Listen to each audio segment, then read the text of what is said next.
It says after they crossed to the other side and the guys had him on their arms and they dropped him off, that there was one part of the story, and most people actually don't know this part of the story. So some Bible trivia for those knowledge gatherers in the crowd.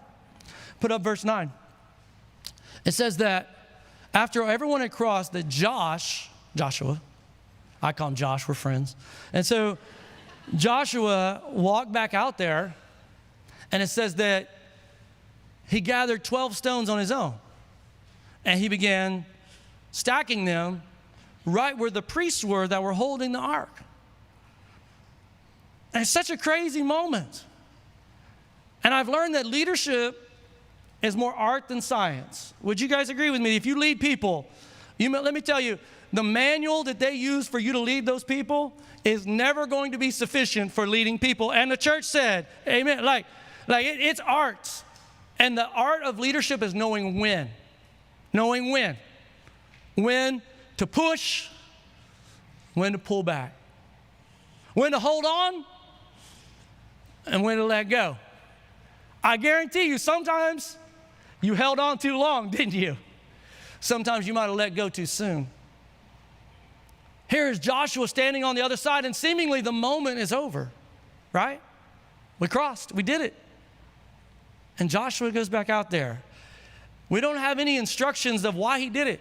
It's almost like he improvised in the moment.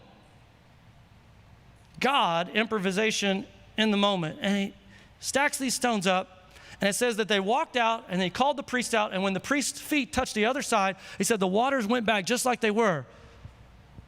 So there was one stack of stones above the surface, and then there was another stack of stones below the surface. The stack of stones above the surface was the witness to all the people of what God had done. But that stack of stones below the surface, that was for the Lord. That was the day that Joshua said, right here is where he did it. And I started thinking it's a pretty good metaphor that there needs to be a stack of stones above the surface for people to see God moving in amongst us and what he has done. But there needs to be a stack of stones for all of us below the surface. One is a witness. The one below the surface is our worship.